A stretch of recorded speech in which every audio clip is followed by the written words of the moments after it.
Alright, ladies and gentlemen, and welcome to our match for today. As in the top right-hand corner, we do have from Shopify Rebellion, Scarlett. We're right on into it. No waiting, no delays. That's not how we do it here. As in the bottom left-hand corner, from Kitesea Gaming, it is time.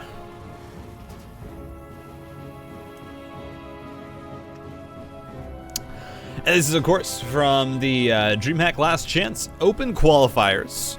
So, not the closed qualifiers, the open qualifiers, I believe. And for those of you wondering how that worked, if you don't know, of course, the tournament has ended, but the qualifiers actually took place in two stages, where you had open qualifiers where anyone could participate, and then the closed qualifiers themselves had invited players who, of course, had won major tournaments in the regions recently. And so, of course, Time and Scarlett going to try and make their way through this open bracket, have met themselves in the upper bracket. This is the round of 8. We'll see how it goes. It's, of course, going to be a best of 3 between these two-player. Time playing from China, and Scarlett, of course, from Canada. And it's going to be exciting. I definitely know that Scarlett, I have not seen a lot of games from her recently. There was a bit of a break where she was not playing as often. And then has since then been really getting back into, I think, the swing of things. I don't know if that's an outdated kind of idea or thought process, but of course, still qualified for a lot of really, really big events. Like I am kind of, you'd say, through the ESL circuit and through the DreamHack events, the America's Cups. As for Time, Time's always been one of those players that when he's playing really well, can take a game off anybody, and sometimes can get really close to taking a match, and he gets really close. I mean, I say when Time gets close, especially in TVZ, he has taken games and been close to taking series off of Cyril when Cyril was still extremely dominant. Time's good, and I think a lot of players and a lot of people, especially viewers, underestimate him because you just don't see as many results from him. And of course, it can be hard to get results when you're overshadowed by other Terran players, you know, like Maru, Cure, Bian, Clem, you know, all those players that kind of sit at the top, and Bunny even. And they are usually finishing in higher positions, higher places in tournaments. But I'm excited to see what Time can do, as we did have just a little bit of skirmishing there with the Reaper. But other than that, these builds are just completely stock standard. We have the 1 gas opening from Time, and so what that means is that, of course, he is going to be going for that very, very quick 3rd CC. That means that his starport will be slightly delayed. It's not going to be as quick, but you are still able to get out Cloaked Banshees with the 2nd gas here at the natural that has been placed down, if that is what the tech that you want to go into. And when you're double pumping these Hellions, it is definitely a possibility to try and go into that Cloaked Banshee. For now, it is just going to be the Viking, though, to clear out these Overlords, and that's absolutely a great idea. Scarlett, I mean, of course, known for her, I think, not really her macro in the past, but her creep spread and kind of those aspects of her macro game. And so Time is just going to be looking to deny as much of that early game vision and scouting as possible, continue to poke around, and see if there's any openings here for his large amount of Hellions to try and dive on in. And we also have a medevac on the follow-up, so yeah, I was waiting for it. I was going to say, are we going to see the armory with the medevac come out? And we absolutely are. So Time looking to do a hell-bat timing attack, but here's the issue. I think this is completely coincidental as well. Scarlett is going into a Roach all-in, and oh, does this not work out well for the Terran as the Hellions are continuing to move out. Scarlett sees all these Hellions with her Overlord, and she just says, oh, well, that's wonderful. I have so many Roaches on the way. She's currently sitting at 41 workers. It's, you know, a healthy amount. But you definitely would want to be higher if you want to go straight into a macro game. But here we go, Roaches, Ravagers heading across the map, and Oh, I am worried for time. Luckily, has gotten the beat on this, has scouted out that this is happening, pulled all of his units back, using the Viking now to clear out these overlords. Double pumping the Widow Mines as well as 4 Hellions tried to be loaded into the main base. Queen's already there to respond. Scarlett right now, I mean, she's just going to look for a killing blow, and there's not really a lot here for time. Again, if you were going for Cloak Banshee, this would be great. You would have a Banshee to help deal with this, as the Corrosive Vials are going to get rid of one of the Widow Mines. Second one forced to unburrow, and now this mineral line is going to be under siege. Scarlett should have full ability to take over this main base. The Hellbats morph in, do get rid of a lot of the Zerglings. And the workers' loss so far has not been very much. Still time managing to handle this, has swapped over onto a second factory to try and get out tanks. Another 2 more barracks being built, but the Roaches and the Ravagers are trying to break down the front, and I think Scarlett might just have this. I does not feel like there's enough here for time. Your build got countered, and unfortunately that's just kind of how it is sometimes. When a player has this perfect read, is going for an aggressive build already, it just does not work out well. The tank is out. The tank is going to try and help fight alongside the Marauder and the Hellbats. The Viking has been landed. But look at time supply drop. The workers have to be brought back. 12 of them already falling. Corrosive Vials go down. There are no repairs. GG. Scarlett takes game 1. Spawning the top left-hand corner. She's up 1-0 already. Got that build order victory and was able to just pretty much brute force her way to a victory. There's not much you need to do in the case of that kind of matchup that we saw from Shopify Rebellion. It's Scarlett.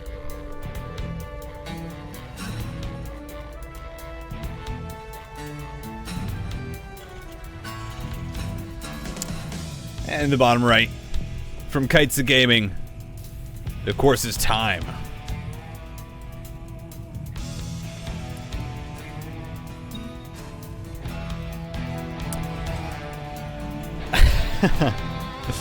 All right, we're already getting a 16 pool, which is, you know, just lovely to see. A little bit of cheese, a little bit of aggression coming out from Scarlett. We'll see if the gas is to follow, or if this is just going to simply be, as it looks to be, just the early pool to get out those 4 early legs. You're going to try and sneak them across the map as soon as the Reaper moves out, and then you just cause a world of hurt for the Terran, who has, well, it's going to have to either at least delay his CC, or in some cases cancel it if it hits fast enough.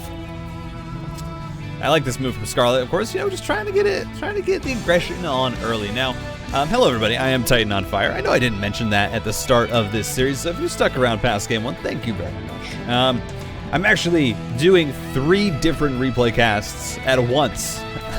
So I'm sitting down doing a whole bunch of them, so I do apologize if we're a bit low energy for this first one, trying to conserve as much as I can, because I've had a busy week. I hope you all are having a great day, though, as we kind of watch the beginning of this game kind of go down here on Curious Minds. And there's not going to be too much of the early scuffles. Oh, the STV doesn't see. That hurts. You really want that SCV to see. Of course, time will see the fact that this is a slightly delayed hatchery. I don't know if he's kind of read that, though, and you already have that Reaper. Yeah, okay, he does know. Of course he knows. Why would he not know? That's, the pros all know their timings. Slings are going to come on in. Reaper stayed home, so should be able to deal with this pretty handedly. Focus fire onto the Zerglings. 2 of them will fall down, and then a second SCV being brought back that was used for the scout.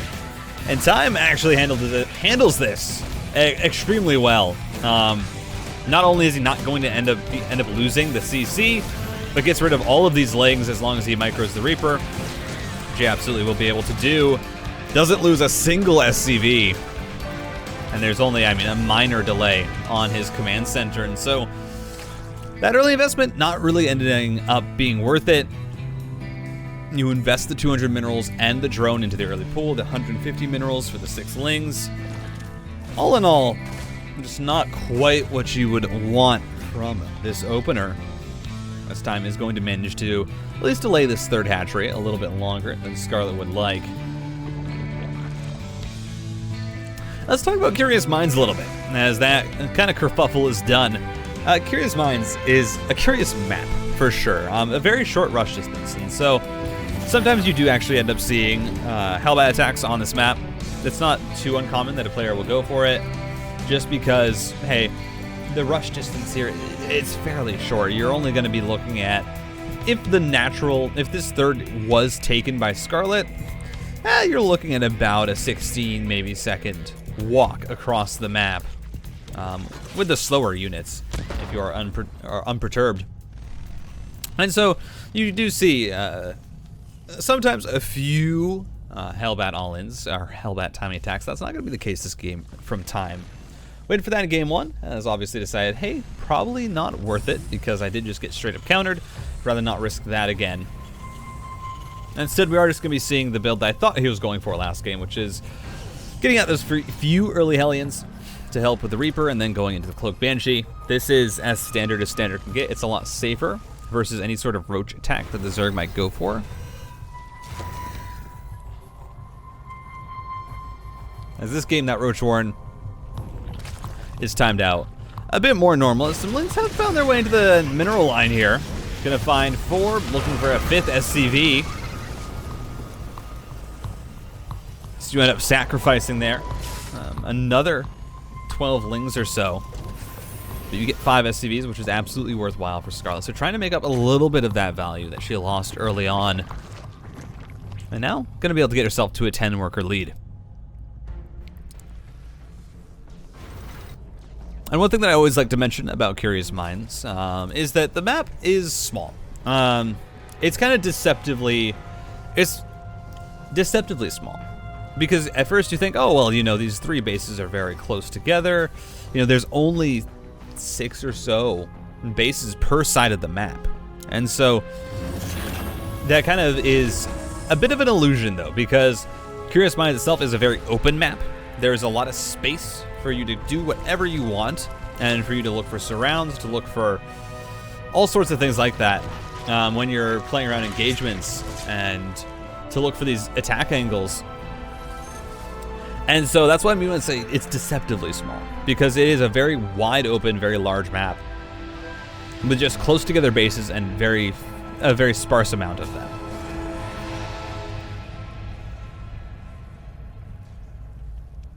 As Scarlett has managed to establish this third base, still not sitting at the highest work count, is going to be looking to go into Roach Ravager, which I've seen a lot of players prefer on this map, because it's just a little bit better with dealing with early tank pushes, which can be a pain to deal with if you are the Zerg. These 2 Banshees are going to try and finally make their way on in. We're not able to get damage at the third base. This is a bit dangerous, though.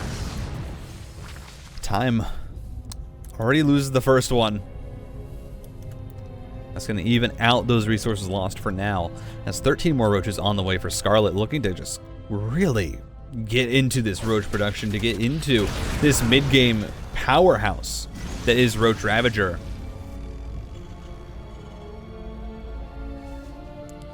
As Time's looking for a push. No upgrades with this, just has the stim. Is working on +1, but that's not going to be done by the time this attack hits.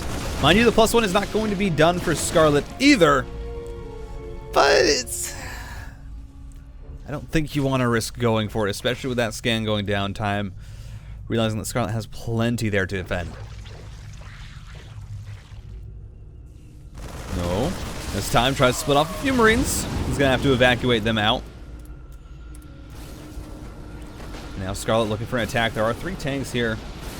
It's not an angle that's really ever going to find much damage, as we should be seeing this 4th base going on down for Scarlett. Finally going to be trying to extend that economy out as Time. His own 3rd base is actually very delayed. That's a 745 3rd base. It was 2 barracks afterwards, so he was just working on the 3 racks, the tank production, and the double medevacs, but that alone is actually enough to delay your CC pretty significantly, even if you're not being aggressive. So we're going to have to see Time try and get out on the map, try and get aggressive, just kind of be active so that you can start to apply pressure to Scarlett. Because if you're not, well, you're already starting to see what can happen is the Zerg will just balloon in supply. 150 supply already available here for Scarlett, more being added on, sitting only at 68 workers. You don't need to add on many more than that. especially when you're going with this really just ground pound army. I mean, this is the style that Dark really liked to do a while ago, was 2-2 Roach Ravager maxed out, absolutely try and roll over the Terran before they are ready. And now, well, let's see if Scarlett can do it. It's time. He's looking for the engagement, looking to jump on in, gets a very good start to this fight, but still is sitting down 60 supply. Now again, it's Roach Ravager, so that supply is a bit misleading. It's a bit inflated, but even then, this is a very large army that Scarlett is working with. If she can find us around, if she can get the wraparound, then maybe she can make this work, but she's not going for it. The base goes down, the Roaches are all clumped up in time. These tanks are gonna get a lot of value. The Corrosive Vials will finally clear them out. As he continues to start a step forward, snipes down another Corruptor, or Ravager, sorry. And the Banshee's gonna have to be pulled back to help defend as all the tanks died there, and unfortunately for Time, he had all of his tanks clumped up. I think if they weren't, that attack actually could have gone a whole lot better and might have been able to get even more damage done, as the third base is going to have to be lifted up. Workers pulled back. The Banshee should be used here to try and help deal with this as all the workers go down. 11 of them gonna fall.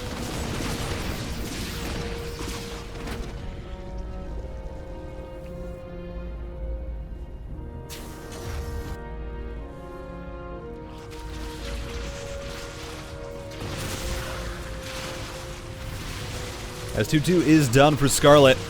185 supply on the table for her now.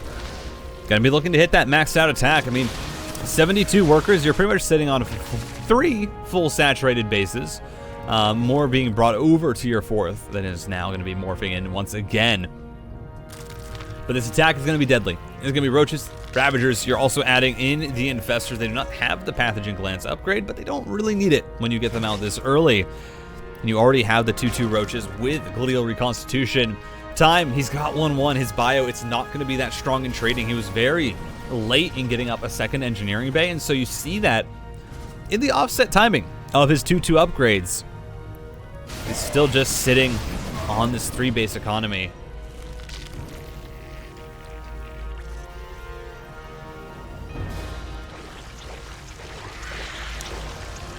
More tanks being added on. Currently, Time actually going to be going up towards 7 to 8 barracks before he adds on his second factory, which is only a little bit strange. And I say that because usually the norm has been adding on a second factory a little bit sooner to get out Widow Mines and tanks, as it looks like Scarlett actually is looking for an attack. She wants to try and find an angle here, but Time has gotten to a very, very nice supply. Again, only working with 56 workers, so even though he's 20 supply behind, that's 20 supply, half of it is in the worker count. And so that means that his army is actually quite large, as it now has +2 attack as well. It will shred through Scarlett's army pretty efficiently, but it's not going to be able to stand up to the damage either. Lurker Den is on the way, but it's not out quite yet. Scarlett needs to try and delay this attack. She needs to try and find some sort of a decent trade, but the tank's already sieged. How many tanks are there? 5. No upgrades on them, but still that extra damage versus armored makes them so deadly. As the Infestors aren't here, Scarlett's diving on in, but I don't think that's the fight you want to take. I mean, where's the Infestors? You need fungal growths, or else the Marauders are just going to jump on top of everything. And look at that supply drop from Scarlett as Time pounces, and he just has so much more to work with. 26 Marauders absolutely chewing through the Roach Ball, as 31 more are on the way, but Time is already at the 4th. Time is going to be looked to bust down these bases, and I don't know if there's much that Scarlett can do. She's out of Infestor energy. The Roaches are coming out one by one. Time is just stimming forward, and Scarlett did not have her transition ready enough, and I mean, didn't have her Infestors with the army, and even when they were just too late, as Time should be able to clean this up. Scarlett's last shot at defense not going to be successful. GG's called. And yeah, I mean, it was a solid game from Scarlett, but honestly, didn't feel like she really got a lot done, is the weird part. Despite the fact that worked very, very well with the Roach Ravager, despite the fact that got a lot of really decent trades with it in the early to kind of that mid-game. As soon as Time got maxed out, as soon as Time was able to push with his large bio ball where he was sitting on a very low worker count, I think Scarlett didn't realize how much time and how much respect she was being given by time. And so didn't have a lurker transition ready in time. I mean, I think ideally you should have lurkers out by then. By the 10-minute mark. Ideally, you want to have lurkers out to help defend, or at least have them on the way. That wasn't the case. It was just a pure Roach Ravager ball, and again, only the 2 infestors. They were separated from the army at the start of the fight. They didn't really come into it until later. This was kind of a recipe for disaster.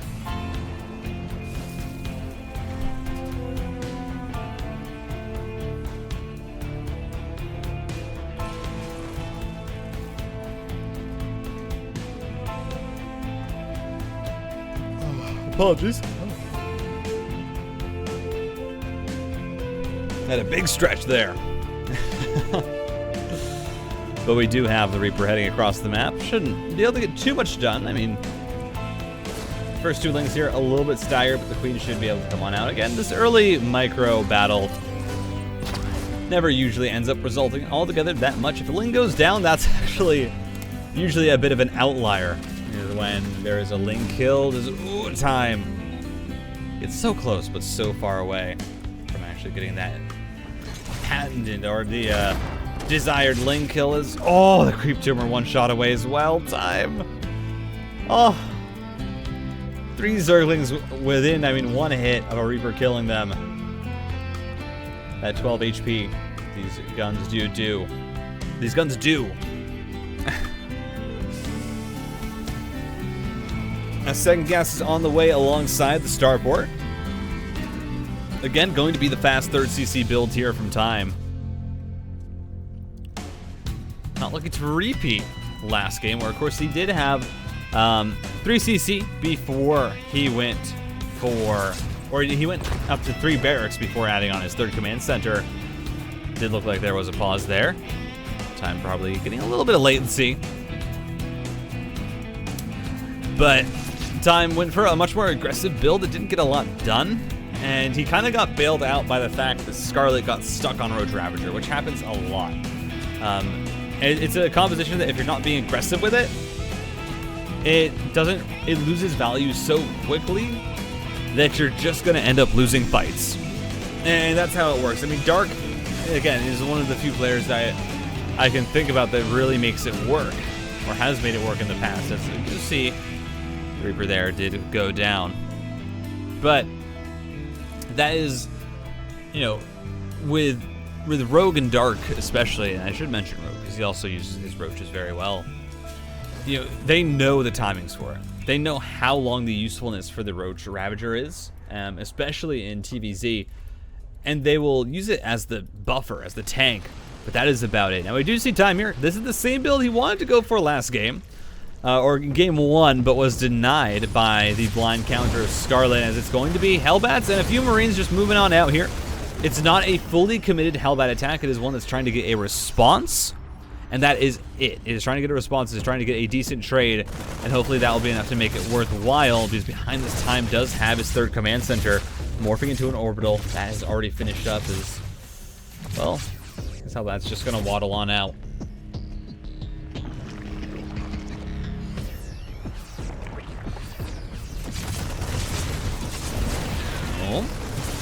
Queen's getting caught a little bit too far forward. Creep tumors are going down. Some nice focus fire there from Time.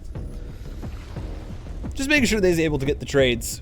Not really worrying about too much else.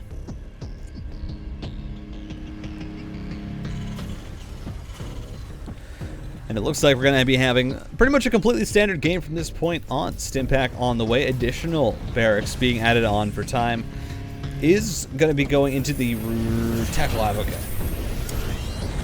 For a second, I was hoping we were going to see some Widowmine shenanigans, but that is not the case. We are going to be seeing tanks once again, is what it appears. As the Viking patrolling around has already gotten itself 2 Overlord kills. As Scarlett sitting comfortably. 62 workers on 3 bases, adding on this gold base 4th. Pretty much has been undisturbed for the entirety of this game, aside from that small Hellbat attack, and even then defended it.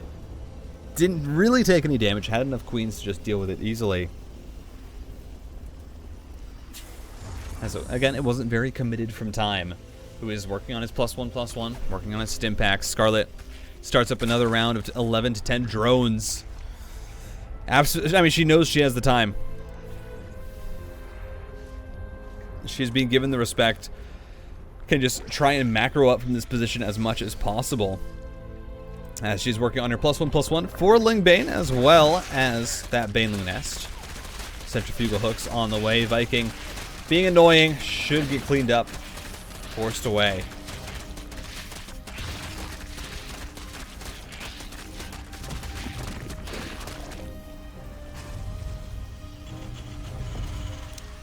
As the 4th command center for Time gonna be plopped on down, and I mean, aside from the Hellbat walk across the map, this has been just a fairly passive game from both players, neither of them wanting to move out and attack, as we see 2 ships pass in the night. Scarlett trying to clear out this debris. Queens have been brought over to help defend this mineral line, but that is nowhere near enough, as Time is going to be sieging it up.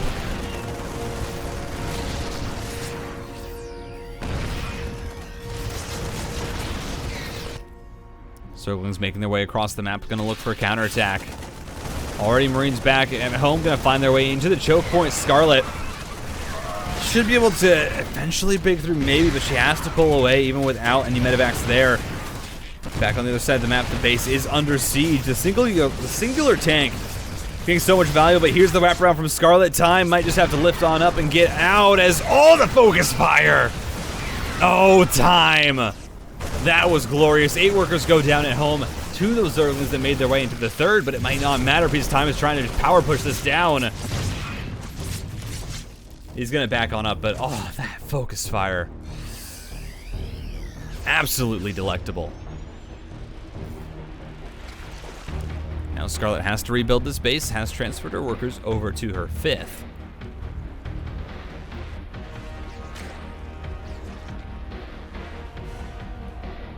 Is now working on +2/+2 upgrades. Should be a little bit ahead on that.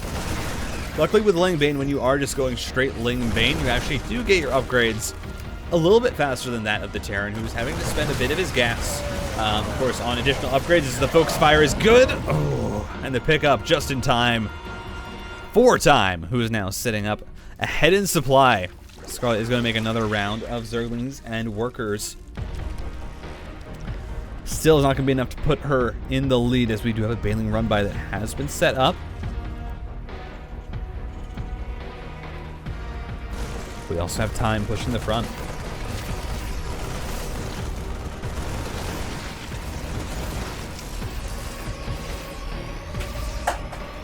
As the Banelings gonna come on down, the tank is at home. Should be able to stop this from getting all together that much damage. 7 workers is absolutely decent, though, for Scarlett. That's a hot pickup for Time. Wouldn't mind. Not gonna be able to get really any kills, and still the Terran just trying to expand his lead on top of what he already has. Excuse me as I accidentally hit the mic. But now just gonna push down the creep. Has stim, has +2/+2 on the way. Mind you, Scarlett does already have that done, so if she finds a surround before then, this could be very troublesome for the Chinese Terran. As there we go, the pullback to Widow Mines gets some amazing shots, but more Banelings trying to roll on through. The splits, though, so far have been absolutely amazing. The tanks stay alive. Time going to continue to push this. More Banelings on the way for Scarlett. She's still decently close in supply, but mind you, the only thing that's keeping her close right now is the fact that she's sitting up 15 workers. The rest of the supply difference is in the army count for Time, is 34 more Zerglings on the way. +2/+2 is done. +3 not started here for Scarlett. She does not have a hive yet. The infestation pit is fairly late. You want that infestation pit to be faster. You want it to be, I mean, you want to have your hive done by now so you can start to get into your attack. Scarlett looking for a counterattack. It's not going to work out. At the same time at the front, trying to roll on in. The splits, though, from Time have just been absolutely gorgeous all game long. And look at that. They continue to be great as he pulls back, keeps so many units alive. Is going to start to kill the Queens and has dealt with the attack at the front. Time going to continue to push down this gold base, and Scarlett does not have what it takes to get him off her side of the map. What a beautiful game from Time. Once again, it's going to get rid of that gold base.